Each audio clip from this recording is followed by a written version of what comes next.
7, 6, 5, 4, 3, 2, 1. You'll never have the sacred stone.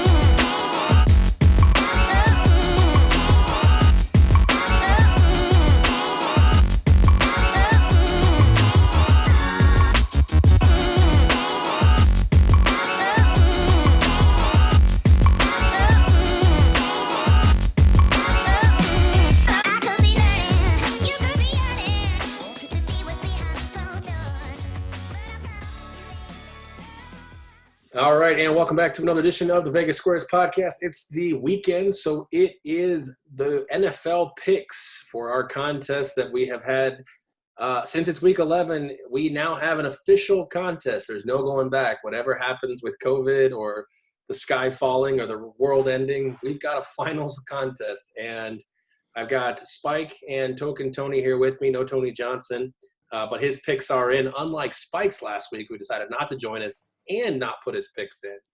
But that's okay. You didn't need to get him last week because he did not do so well, right? Well, let's be fair. Last week, one person being the 14-year-old Aaron, who I know that this is an audio-only podcast, but now that he's clean-shaven, I may have to report his wife for, I hate everything about being having to be clean-shaven. Trust me.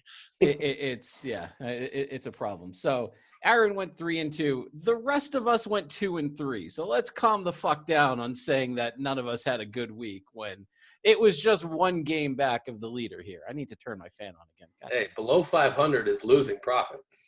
Well, that is true, unless you're looking at the aggregate over the season, which is what we're doing, in which case you are still getting your teeth kicked in. So you're telling me there's a chance? I'm kind of not telling you that because you're way far back. All right, why don't you recap the standings for us? How are they after 10 weeks? So right now, Aaron is in last place with 18 correct out of 50 picks. So do the math. In the third place right now is the absent Tony Johnson with 21 correct. I am in third place with 27 correct and above 500. And the winner right now by 1 point, Mr. Token Tony with 28 correct picks. So Token's hoping that COVID spreads all across the NFL and cancels the season at this point. I actually want to play the whole season and win it fair and square, Sue. All right. Fair enough. All right. All right, so one thing I wanted to talk about in Week 10, because I think it had a huge swing. I was reading some articles about the books, some books winning and some books losing based on this. I don't know if you guys saw this because it was the Browns and Texans, but the Nick Chubb dance out of bounds and not scoring a touchdown to help the Browns cover, based on just one book that I'm familiar with, it was a $500,000 swing against the book. For Nick Chubb stepping out at the 1 yard line. Wow. I thought that was pretty crazy. I heard another book, one of the coasts, I think, a Coast Casino, I heard they cleaned up based on Nick Chubb not scoring. So it's crazy how one book can get decimated, one group of players, and then the other group of players, get crushed by the book based on Nick Chubb. That's what makes people think that it's rigged when Nick Chubb does something like that. Yeah, it's crazy. I guess it's whichever book pays the referees more for that game. Well, the thing that I didn't understand, Token, about this is Nick Chubb had three options. The Houston Texans had 0 timeouts. Now, I understand he went out of bounds, first down. They still have 0 timeouts. But he had 3 options. He could run out of bounds like he did, stops the clock, and things could happen. Shenanigans could happen on the kneel downs. He could run into the end zone, get the team up by 10 points, and have them play defense. And, more than likely they're going to win the game. They probably got a 99% chance to win the game. Or he can fall down inbounds and let another 40 seconds come off of the play clock there. And then they don't take a snap until there's 16, 17 seconds left. Kind of what Todd Gurley did couple of years ago with the Rams, and then he tried to do with Atlanta this year against the Lions and failed at it. Yeah, I feel like he had 3 options, and he chose the worst option. Now, I understand it still worked out for him, but he chose the worst of 3 options. Or you have option 4, score the touchdown, have the extra point blocked, ran back for points, and then give the opposing team an 8-point game. Or no, it would be a 7-point game at that point because a run back would be worth 2. Mm-hmm. Give them the chance for the ball. Well, that would have been They get the touchdown option, I guess. I mean, obviously the kneel downs went fine, Spike, and everything was how it was supposed to be. It just feels like of 3 options, he chose the worst one. Well, I mean, worst, I guess, is depending on your point of view, because like you were just saying that the people in the book that made the money certainly don't think it's the worst option for him. So, well, the crazy thing is that line I saw that line anywhere from 2.5 to 4. So 2.5 bettors on Cleveland win, 4 bettors on Cleveland lose. mm-hmm. That's the crazy thing about, Tony Johnson says it every week, and that's why he kind of has a love-hate relationship with our contest. He's like, you have to get the best line. You have to get the best line.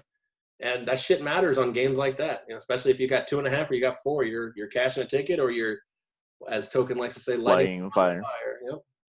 So, all right, we've recapped the standings. Let's thank the sponsors here quickly before we get into the Week 11 games here. Obviously, first and foremost, the 2 that broadcast us are the 12-Ounce Sports Network, where we are found sometimes in audio, sometimes in video. It just depends on how we're feeling.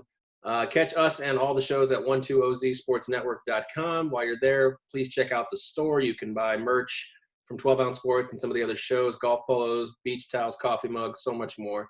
And, of course, Zingo TV. If you're not watching us on Zingo TV, you can download Zingo TV to your smart TV, iPhone, or Android device and get a free account using promo code 12OZ when signing up for a new account. Download from, again, the App Store or a smart TV and catch all of our shows on channel 761. Our title sponsors here for the Vegas Squares podcast are Vice Golf and Fanatics.com. We have sponsored affiliate links. It is the holidays coming up, so if you are shopping for the sports fan or the golfer in your life, please head over to lvsquares.com, click on the sponsors link, and use our affiliate links on that page with Fanatics and Vice Golf, and it helps us. It gets us a commission, and it doesn't cost you a penny more than you would have paid going directly to their site. The other sponsors, which will scroll across the screen, Wicked Cuts Jerky, InTheHoleGolf.com, DC4L Custom Tees, Pro-Am Customizations, and ChaiPoker.com. Obviously, support them so they continue to support us. All right, now let's get into the games here. We'll start with the aforementioned Cleveland Browns here, Philadelphia and Cleveland. Cleveland is a 3-point favorite at home. The total is 47.5. Somehow, some way, the freaking Cleveland or the Philadelphia Eagles are still leading the NFC East, which Spike said was not the worst division in the NFL. But I'm sure he'd like to sing another tune since we keep reminding him that every week. Wait, now hang on. If you're going to shit on me for making one bad prediction, then you have to give me credit for the other good prediction that I made. What was that? That was the Steelers were going to win the AFC North. That's not over yet, but you're looking good. Mm-hmm. They still got a game next week on Thanksgiving against the Ravens, which could matter. I don't know. We'll see. But anyways, we'll get to that. We'll give you credit after week 17. Whenever they've locked it up. So we'll all right, fair enough. But Carson Wentz and the Philadelphia Eagles. Carson Wentz has 16 turnovers this year, and he is also dead last among starting quarterbacks in completion percentage. Now, we rag on guys like Cam Newton and others about completion percentage. We've got to talk about the fact that Carson Wentz is having trouble completing passes. But on the flip side, he also has no offensive line, and his best receiver is a castaway by the Packers, which the Packers should not be casting away any wide receivers, as evidenced by anyone other than Devontae Adams on that team. But, again, Baker Mayfield's got the Browns playing well. They got Nick Chubb back, like we talked about last week. So they've got a two-headed monster, despite the fact they don't have Odell Beckham Jr. The AFC North, I mean, 2 teams at 6-3. The Bengals are upstarty, kind of, and then you've got those Steelers that Spike talked about. This line seems really weird, only being at 3, Token. It does. It almost screams for me to just jump on Cleveland at this point. It depends what your thought process of what Baker is going to show up. The one that's been a slouch for the first, 7 weeks of the season, or the one that's kind of poked his decent head out the last 2 weeks and can prove where he's decent at quarterback. Yeah, I think the thing that scares me, Spike, is the fact that, yes, this is a weird line, but Cleveland's 3-6 against the spread this year, including 2-3 at home. Yeah, they're also 1-6 against the spread in their last 7 games following a loss, which is concerning. One of my other concerns about Cleveland is that the last time I bet them, they were 3.5-point favorites over Cincinnati. They went up by 3 and then missed an extra point. So if you can't get it done on special teams, I don't know how you can expect to meet or beat a 3-point line, because it's one of those magic numbers that we keep talking about, especially that Tony Johnson seems to love. So it's such a weird matchup, weird line. I don't know what to make of this, but do either of you remember the final score of the game the last time these two teams met, which I didn't realize until just now when I looked it up? Who? Philadelphia and Cleveland? Philadelphia and Cleveland. They met in 2018. Yeah, it was like 5-0 or 3-0 or something like that. 5-0. 5-0, yeah. It was 5-0 Indians over the Phillies. In an Just one of interleague those battle. one of those weird NFL scores you don't see too often, with a team getting exactly 5 points at the end of the game. I don't know. I don't know what to make of this. Strange thing. How can you trust Cleveland at all? I know Pittsburgh is bad and they're the best of a bad division. I don't understand how anybody trusts Cleveland at this point. Well, I think you mean Philly, not Pittsburgh. I mean everybody. They're all terrible. They're all bad. Fire them all. Who cares? The whole lot of them. Yeah, I think that's probably enough time spent on a game that the last time they met, it was 5-0. And yeah, you're right. A team landing on 5 points is strange, but those being the only 5 points of the game is even stranger, I think, in my opinion.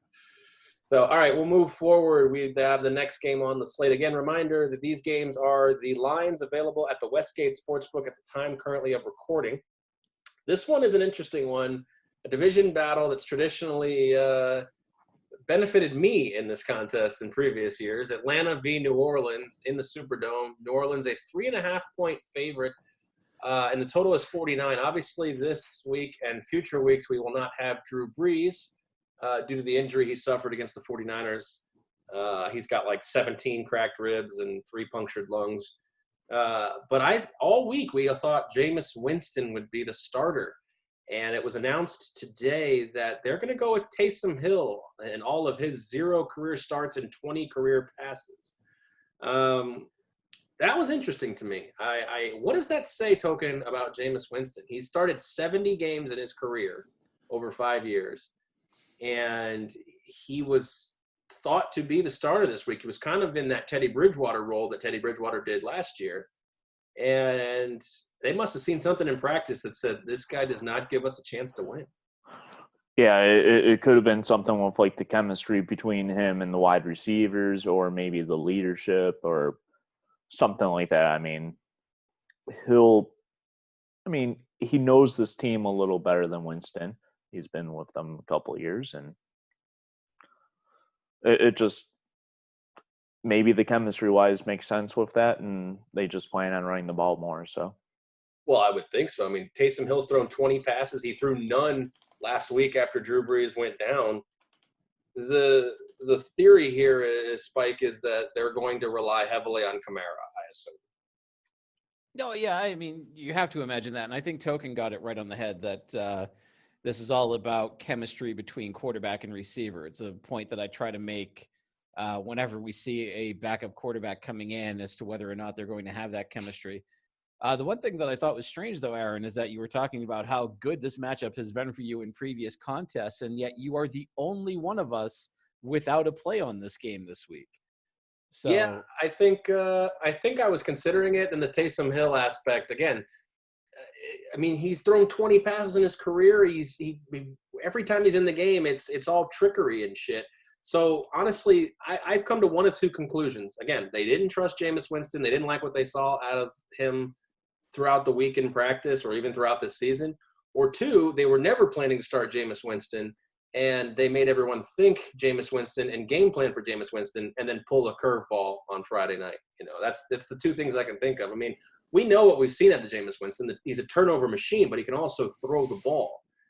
But Sean Payton didn't. I mean, I guess Sean Payton didn't like what he saw, or maybe there's a short lease with Taysom Hill, because a lot of people think when they sign Taysom Hill to that big deal, he's the heir apparent to Drew Brees. Maybe they're just going to find out here real quick. They are 7-2. I think maybe they can afford to give one back, despite the fact this is a division game. I mean, no, you can't do that with Tampa Bay in that division with the way Tom Brady's been playing lately. well, that's fair, but I mean, at this point in time, you know, New Orleans would hold what, the 3 seed.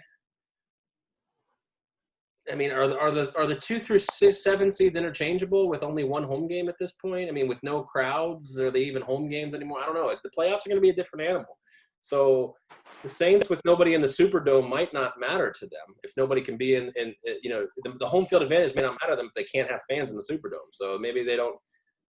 I know it's a crazy thing. You never go out there to punt a game, but I don't know. Maybe they'll see what they have in Taysom Hill against the defense. I mean, again, the Falcons are 3-1 since they fired Dan Quinn. Their focus, according to Raheem Morris, is finishing games. So that's kind of the team motto for 2020 for the Atlanta Falcons, because it wasn't the motto since 2018, since the Patriots Super Bowl game. Their motto has been 3 quarters and out. So I don't know. We'll see. Again, maybe the leash is short on Taysom Hill. I'll have to see. But that line definitely did move from 7 to 3.5 when we learned that Drew Brees was not playing anymore. That is correct. Detroit and Carolina is off the board at the Westgate. Is obviously pending the Teddy Bridgewater game time decision token. I'll just give you can have 30 seconds to talk about your Detroit Lions here. Rebuild. That's all I have to say. That should be the name of the stadium, Rebuild Field. It should be. Yeah. So, all right, we'll move forward to the New England Patriots traveling to Houston to face the Texans. The Deshaun Watson-led Texans have drastically underachieved this year, unfortunately. I have officially punted my support for them when I picked them to win the division this year.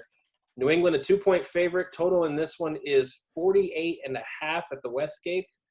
And initial thoughts on this game, obviously the New England game last week against Baltimore was a huge win. It's a confidence boost. It's obviously a kick in the nuts to Spike and his tank for Trevor sweepstakes. I mean, they're literally pining for like the number 12 pick right now. Spike. Yep. I mean, so Cam Newton's back in the good graces of Patriots fans, but for how long? Because when it goes bad, it's all on Cam. When it goes good, it's all on Cam. The last 2 games, he's got 392 passing yards and 4 combined touchdowns, albeit the Jets, but the Ravens. I mean, I thought they looked much improved. Again, Houston still has the ability and the offensive weapons to surprise this team, but I don't know. New England just seems like the defense may be able to shut down everything not named Deshaun Watson, and if he can't throw at anybody, Deshaun Watson's going to have a hard time this Sunday. Yeah, I mean, you're very well said with this. And this one, I thought the line was too good, where it's just a void for me. So,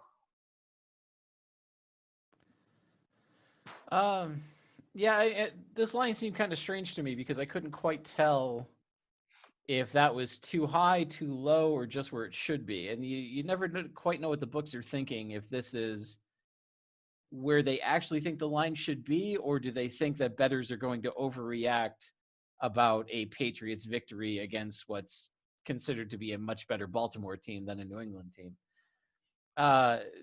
Personally, I'm not putting too much stock into the win over Baltimore just because, let's face it, it was in a goddamn monsoon.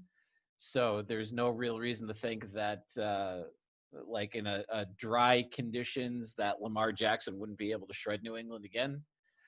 But it's certainly this is going to be an interesting game, especially now that Romeo Crennel is the interim head coach of Houston. You wonder how much of the old defensive schemes that were run under Romeo Crennel when he was a DC for New England, if he's even going to recognize what he sees on the field from New England, if this is just going to be a completely different game plan or how that's going to work. So I'm curious about this one. Even as a non-New England fan, I think this is my favorite of that early slate of games.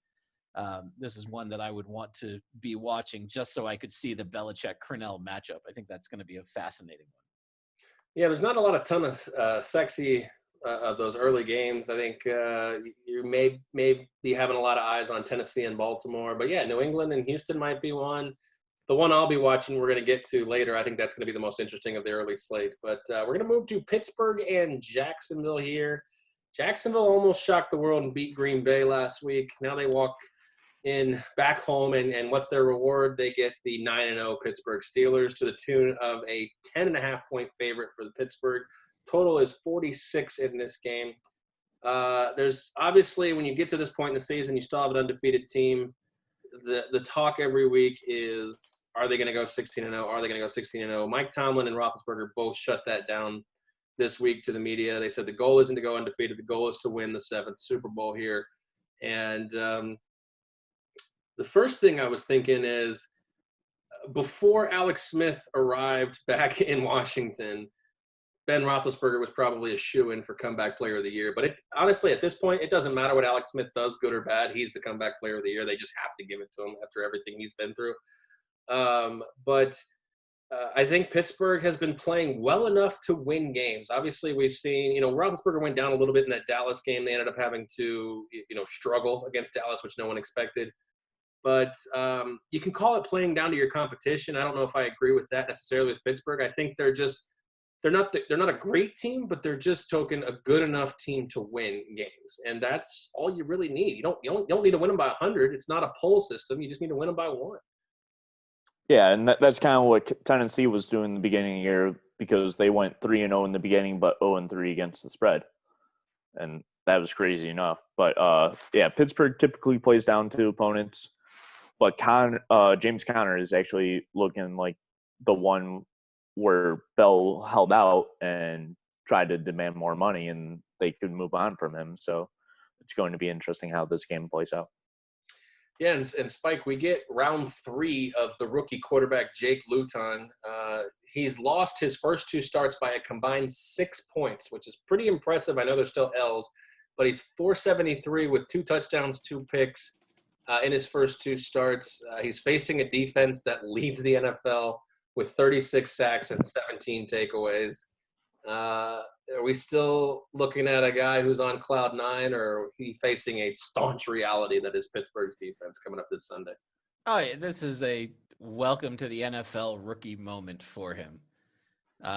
This is where his dreams of making it to Canton will come crashing down around him, and he'll need to see a therapist by Monday afternoon at the latest. This is going to be like that famous. I say famous, and now I can't remember who said it or even what team it was. But when they had the quarterback mic'd up on the sidelines, and he kept saying, "I'm seeing ghosts, man." That was Darnold. That was Darnold against the Patriots. It was Darnold. Okay, I thought it was the Jets, but then I was like, maybe not. Yeah. I don't see a route in this game, though. Like I said, Pittsburgh doesn't try to really kill anybody. No. They can't. Well, whether or not they can, I mean, we're talking about Jacksonville. This isn't, some of the other competition that Pittsburgh has faced. This is not really an NFL caliber team right now. Well, I mean, that's fair, but you look at throughout the season here, Pittsburgh, I can run down their schedule here real quick. I mean, the Giants, they barely won. The Denver Broncos, they barely won. The Houston Texans, they were in a game. They were in a dogfight in that game. Philadelphia, they lost by less, or they won by single digits. I mean, the only team they really crushed is the Browns, and they beat them by 31 points. I mean, again, Dallas, Ben Roethlisberger missed a significant chunk of that game, but they only won by 5.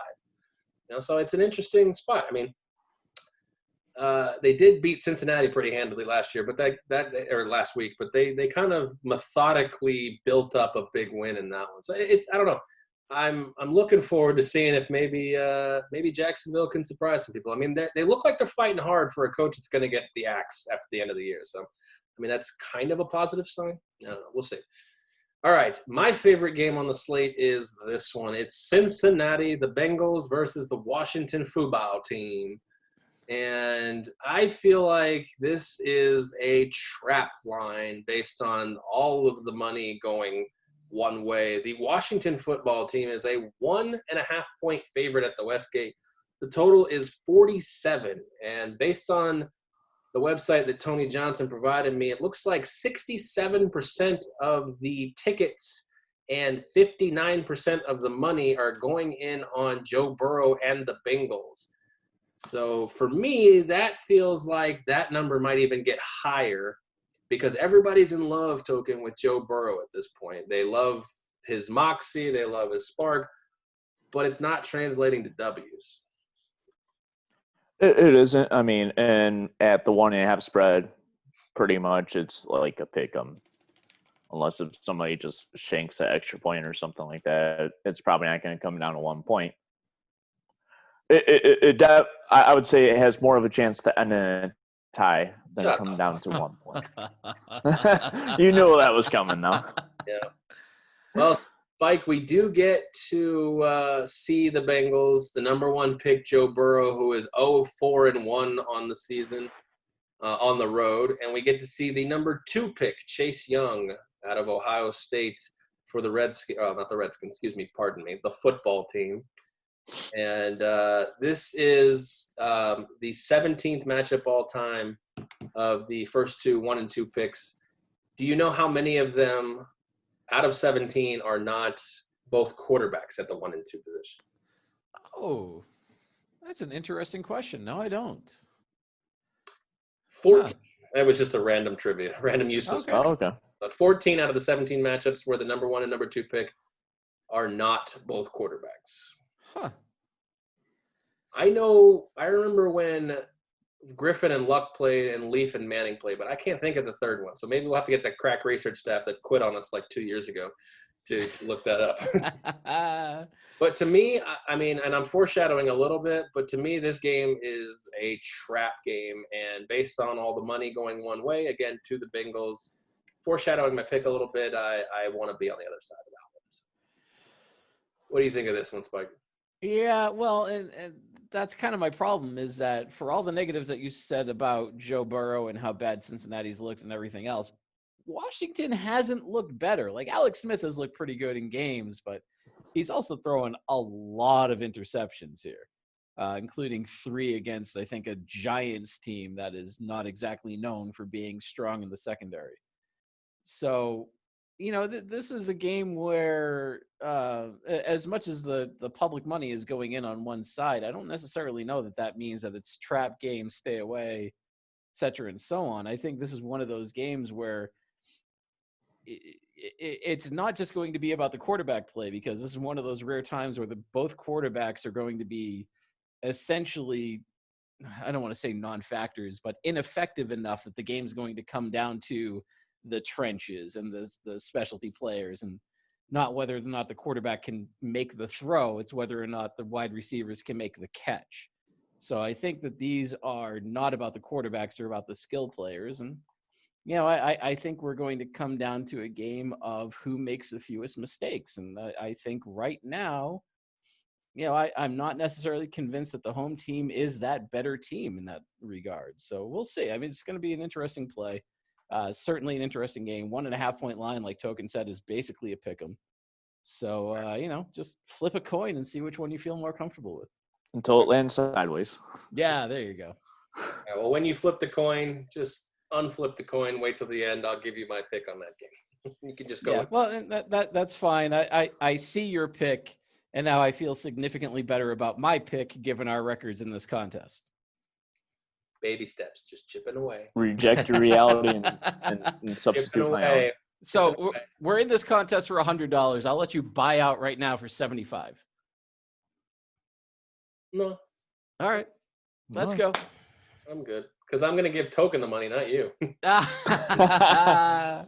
All right, that last game on the early slate, Tennessee and Baltimore. We talked about both of these teams. Baltimore at home, a 6-point favorite at the Westgate.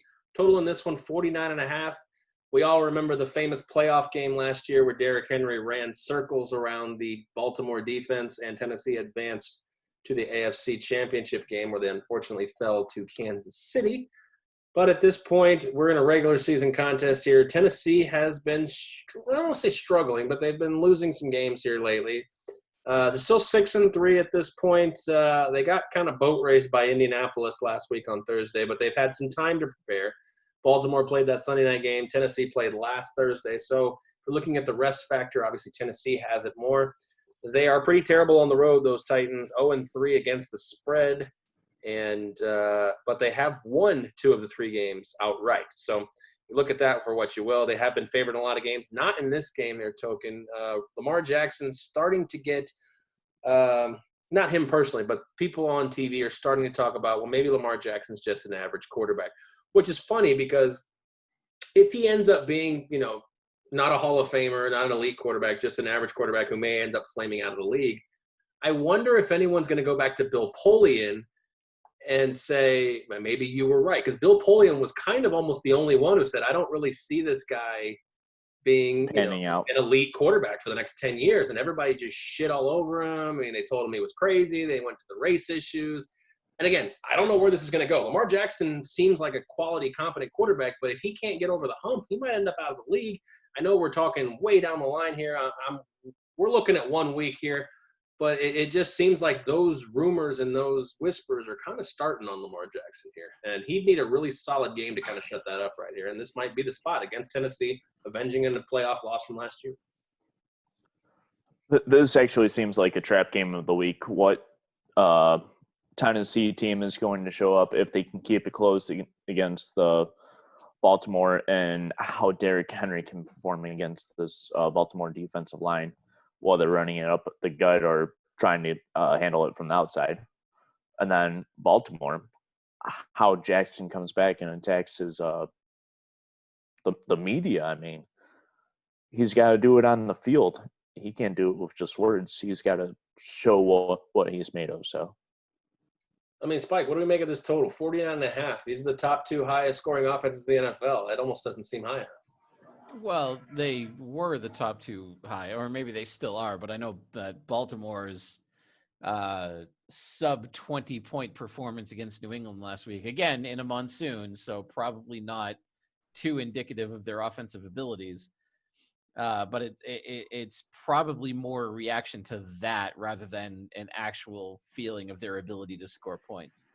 I think the reason that the number has to come down a little bit is just based on Tennessee's special teams. And, Stephen Gostkowski, I wanted him out his last year or 2 in New England. And now that he's out, he's with Tennessee, and he's 12 of 20 on field goals this year. That's not good enough in this league. And, if you don't have faith in your kicker to be able to make those, 45-yard shots, then that's taking points off the board. That's keeping your offense on for 4th and longs that they probably don't want to be on there, or you're having to punt. And it's just not a good situation for Tennessee right now, especially with how banged up that offensive line is. And I think the line's probably right where it needs to be. If Gostkowski was making kicks, that line's over 50 for sure. But fair enough. It's not. They're 2 teams. Tennessee is certainly going in the wrong direction. Baltimore's game against New England last week is going to have bettors think they're going in the wrong direction. So that I think that's kind of what's feeding that line more than anything else. All right, that's fair. I can accept that. 2 fun facts before we move on to the next game.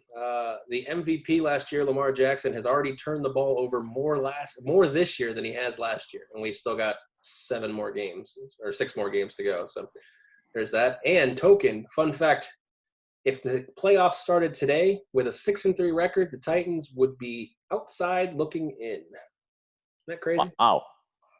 We would get a Philadelphia home game. So, all right, that's it for the early slate. Moving into the afternoon slate, we'll start with Green Bay and Indianapolis. I think this is the game of that slate. 2 good teams. And again, Indianapolis coming off that butt whooping of Tennessee last week. And Green Bay had a tough little time handling Jacksonville, especially at home with the weather on their side. I thought that was an interesting game. A lot of people who watched that game still really don't care about the fact that Green Bay struggled against Jacksonville. The percent of the tickets coming in on Green Bay is 61% here. And again, the line is 1.5 in favor of Indianapolis. This line movement opened up at Green Bay minus 2.5. That might be where the tickets are pouring in, because if you can get Green Bay at a plus number, I mean, with all due respect, Aaron Rodgers is fantastic. I would never he might be in that camp of I bet with him, but I might never want to bet against him. Kind of the Brady, Mahomes, and maybe Rodgers is the third. Especially at plus money or plus points. Plus money, plus points. The total in this one is 51. They're in the dome, so no weather to worry about there. But Phillip Rivers is Phillip Rivers. He just had 308 yards and 2 touchdowns last week. I still can't trust him, Token. No, and if you minus a touchdown, do you think his ratio will be like 3-2, 3 touchdowns to 2 interceptions or something like that? I don't know. I think the way that Indy wins this game is by pressuring Aaron Rodgers. Easier said than done, shutting down Devontae Adams and running the football, which they've been able to do a little bit better lately, despite the fact that obviously Marlon Mack's not there. But it's not even the rookie. It's not even Jonathan Taylor. It's been Naheem Hines, and I can't think of the other guy's name. But they've really been using these 2 throwaway running backs to build a running game. And if Taylor can ever put it together as well, I think that's where they're going to be a force to be reckoned with in the playoffs and down the rest of the season if they're able to put a record, put a run together. And we said it. We didn't know how Phillip Rivers would be. We didn't like the Indianapolis Colts, but they're sitting right there in a playoff spot and leading the division. I don't know. It's a tough one. They got a big game here. If they can win this game, I might be jumping aboard that ship as far as a actual Super Bowl contender. Ooh. Watch out for the icebergs. The defense is really good, man. And again, the AFC is not as wide open. I mean, with Kansas City obviously being the far and away best team in the AFC, you got to find somebody like the Titans last year. You got to find somebody that can maybe put up a game. The Raiders are the only team to beat Kansas City this year. Obviously, that we're going to get to that game, the rematch here. But it's hard to find teams. Yeah, Pittsburgh, Kansas City, and then what? No, I agree, and I think Indianapolis being in that kind of talk, especially sitting at 6-3,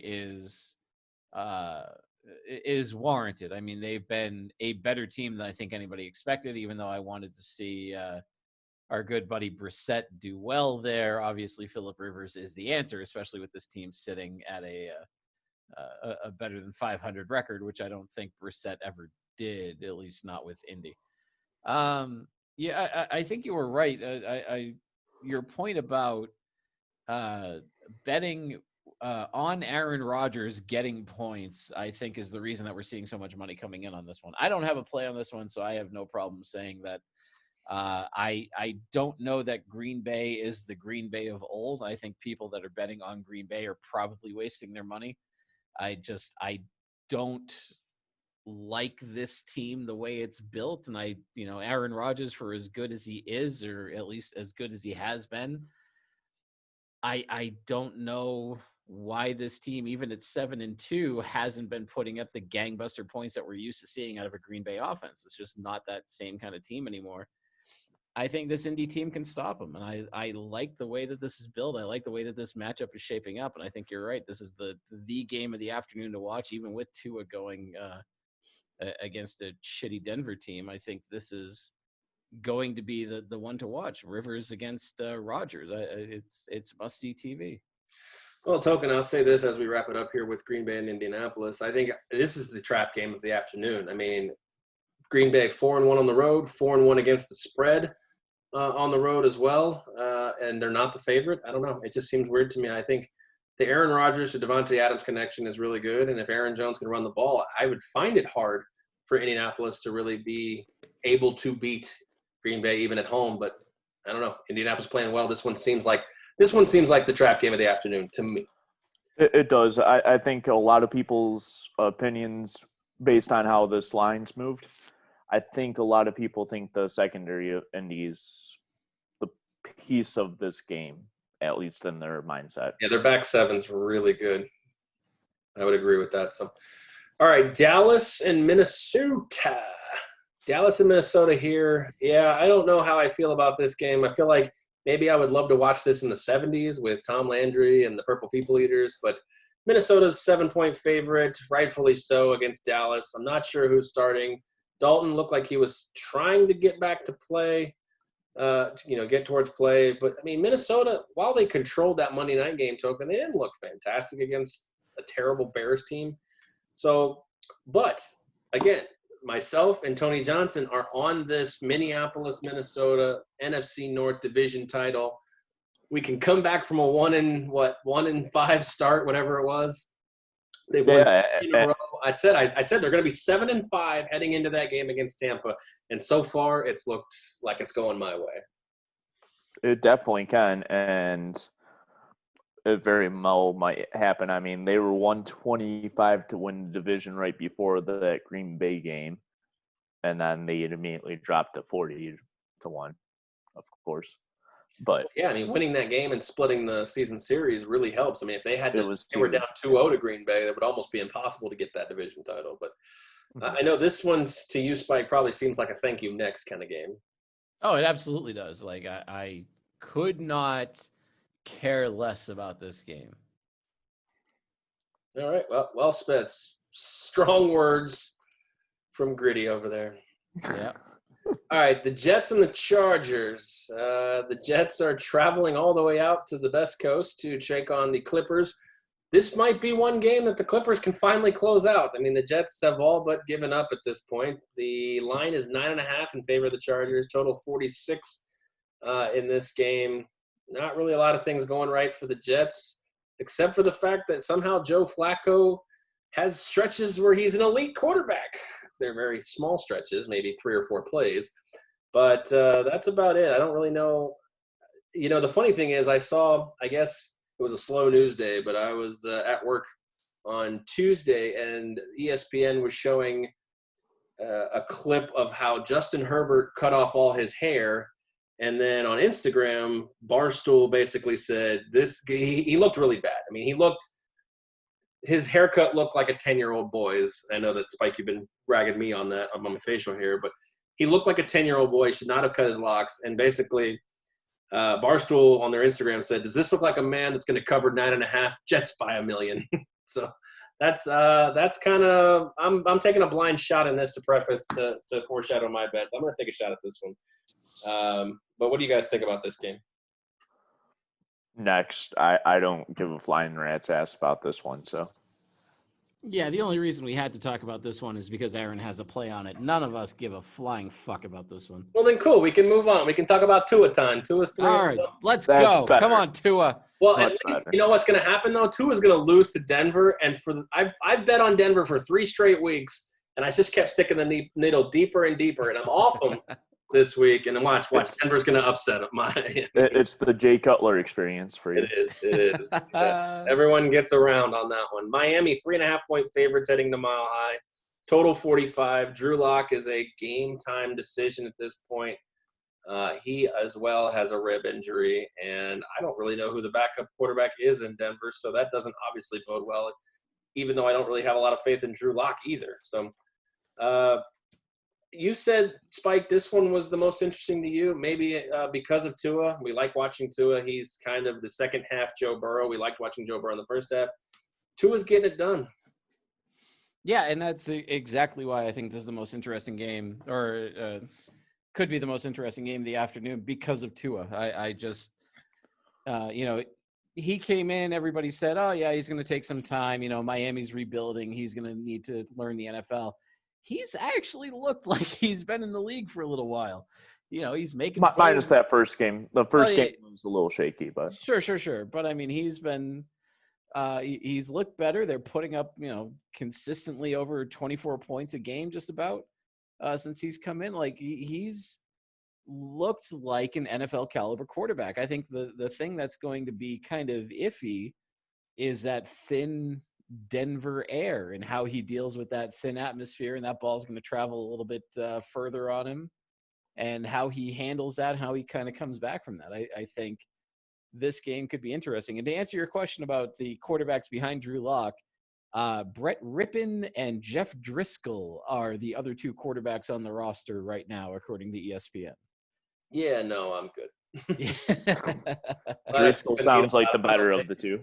Yeah, I got to lay off Denver this one. But, of course, like I said, it's the Jay Cutler Denver Broncos experience. Once you lay off them, they're going to shock you with a win. So. Of course. Yep. All right, move to the Sunday night game, which is a good one, a rematch. A little bit of bad blood, not only as a divisional game, but apparently the Raiders team buses were circling Arrowhead Stadium a few times before they headed to the airport after beating Kansas City. Andy Reid says it doesn't matter, but I'm sure some of these players probably looking to smack Las Vegas in the mouth, especially on prime time. Kansas City is 7.5-point favorite on the road. Crazy number. Total 57. That's the highest we've got this week. Regarding that, Pat Mahomes was very calm, cool, and collected. Andy Reid, again, calm, cool, and collected. But, you can never – again, Pat Mahomes, I don't know how I can bet against him. I feel like he's another one of those quarterbacks I just got to be on, or I just have no play.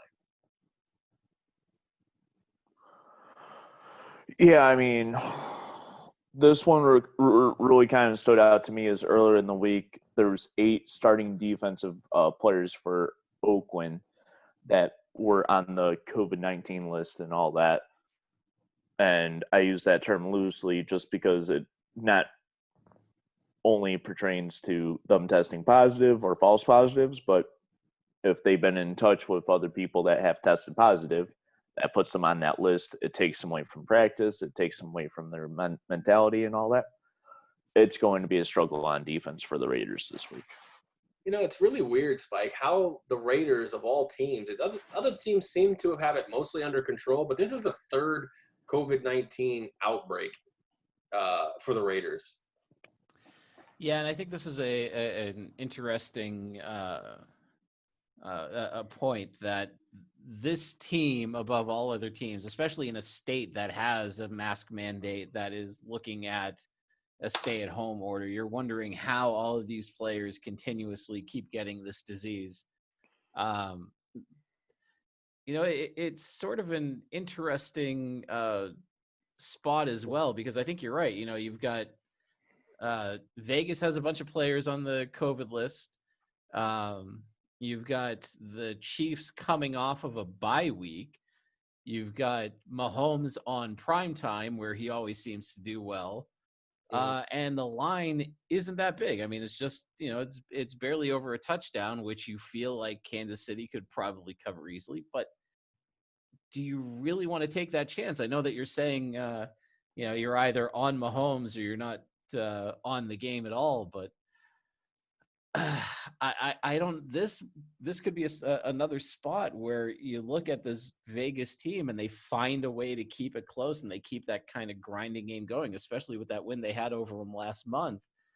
That was more about keeping Mahomes in check than anything else.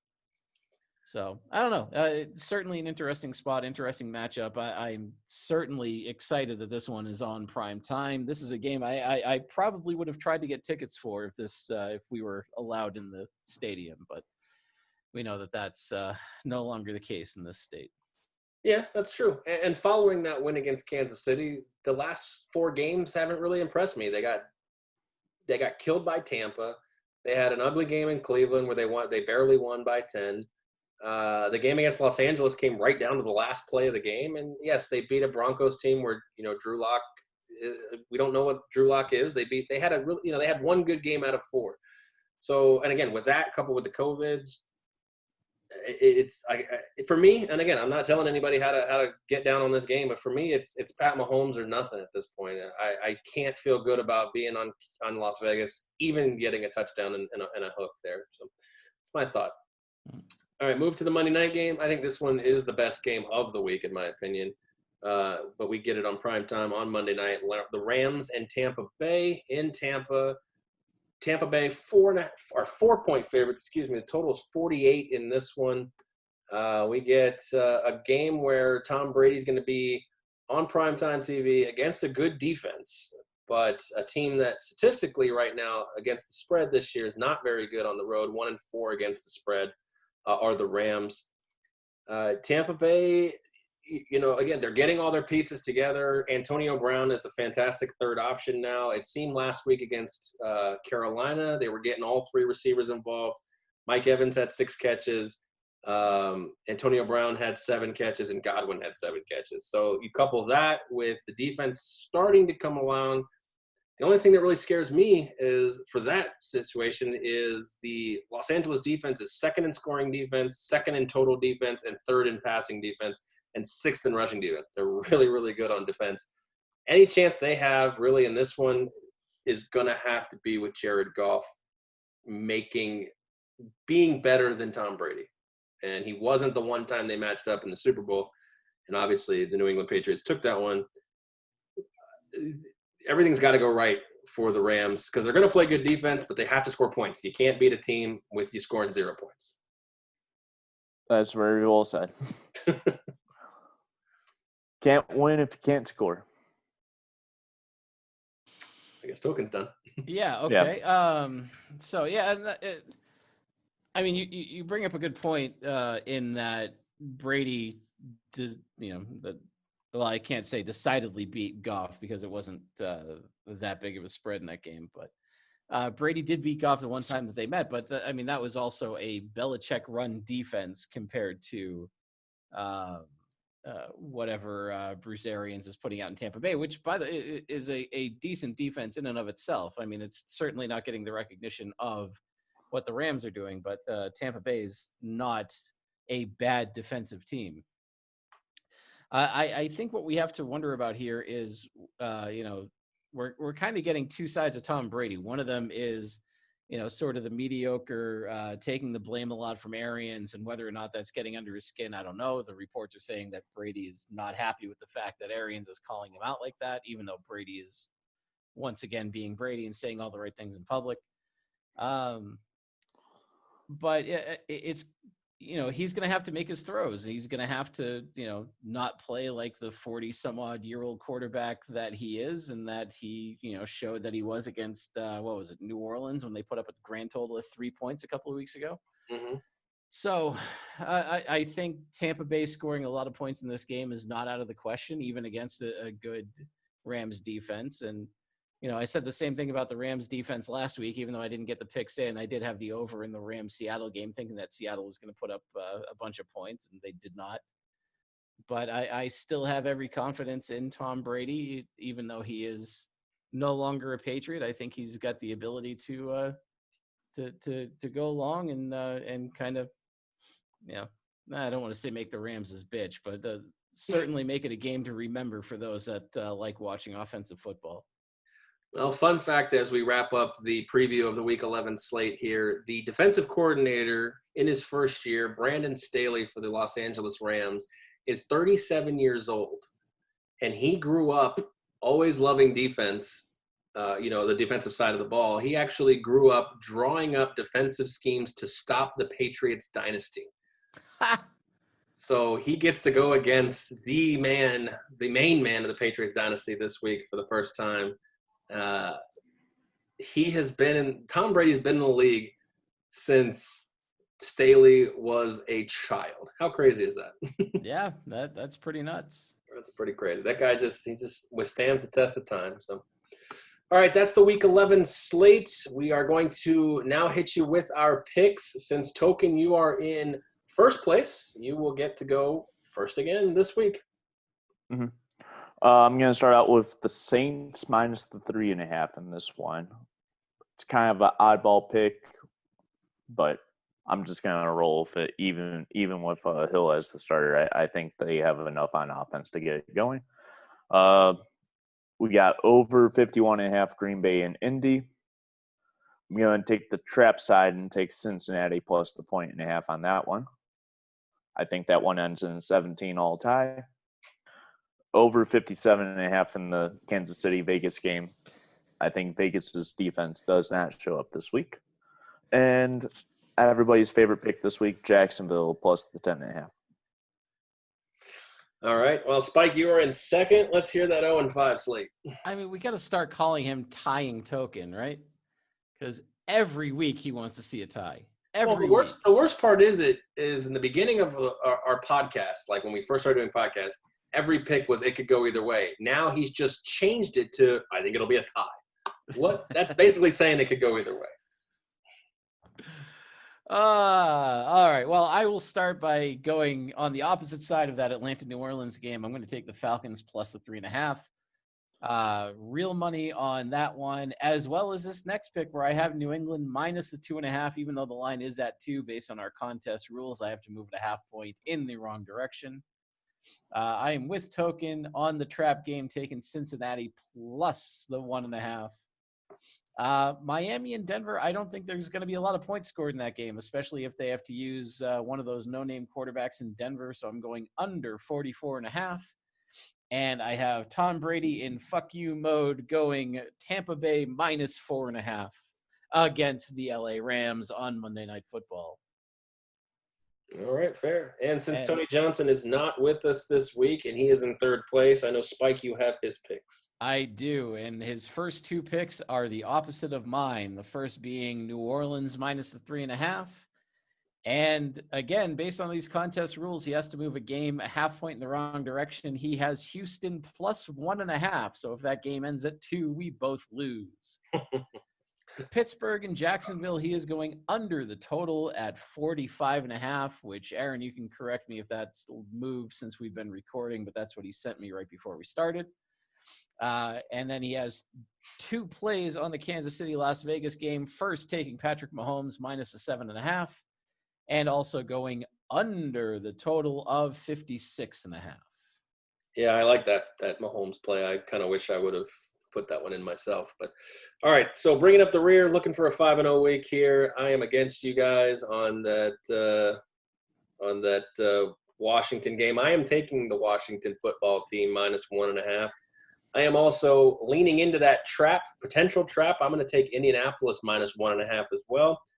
Jacksonville, I'm going to take plus 10.5 right there. I think there's a small chance I might even sprinkle a little bit on that money line. You never know. Hey. The Jets. I'm taking the Jets to go across the country and not get boat raced. Maybe a 6-point loss here to the Chargers. I'm going to take them plus 9.5. And I am on that Sunday night game. I just wish I could probably have a 6 pick on that Mahomes. But I am also on the under the Las Vegas and Kansas City. So 56.5. I'm on the under on that one as well. I feel like this might be Kansas City 35, Las Vegas 13. Ooh, all right. All right, so as we do every week, Token Tony has his DraftKings daily fantasy lineup for Week 11 here. He's got a $50K budget. Rock and roll. And this week we spent it all. Lewis load. Yep. Starting off the money shot this week, we got Herbert for 6,800. I like the matchup against the Jets defense in that one. We got the leading rusher of the week, Alvin Kamara for 9,200. We got James Conner bringing up the second position at running back for 66. We got Crowder for the Jets, just because I know he's going to get a few targets this week for 6,100, and he should probably be the leading receiver on the Jets. We got T. Higgins. Gotta love that name. For 5,900 at wide receiver. And then the only wide receiver I have in this game is the Green Bay Indianapolis game. We got T.Y. Hilton for 4,200. Tight end, we have Hunter Henry for 4,600. The flex, we have the Philly wide receiver Rieger for 4,300, and then the Bengals defense against this Washington football team for 2,300. Wow, another tough pill to swallow there. I can't say I like that lineup, but good luck to you, sir. Good luck to anyone who fails that. Not a lot of people will be on some of these picks, so that's why I kind of liked it. Kamara is going to be a hot pick this week, but yeah, no, I mean, if it pans out, yes. The last week one didn't pan out. No, it did pretty bad. So you went back to the well on the ugly lineups. So speaking of ugly lineups, I'm going to give you that 14.4 team William Hill teaser. I have won 7 in a row, and I'm starting to get a little cocky with these. So I went out on a limb here. So if you want to get your pens out, we are going to go ahead and rattle this off. I am going to take that Washington football team and move the line from 1.5 to plus 12.5. I think they're still going to get the win anyway, but I'll take 12.5 points. I'm also going to stay in that game and move that total, the Washington-Cincinnati total, from 47 to over 33. I am also going to take the Jets-Chargers total from 46.5 to over 32.5. And I am going to take those Kansas City Chiefs from 7.5 to plus 6.5. I think they don't need those points, but again, I will, in a 14-point teaser, I will take it. All right, that's going to wrap it up here for week number 11 for the Vegas Squares podcast. We appreciate you listening.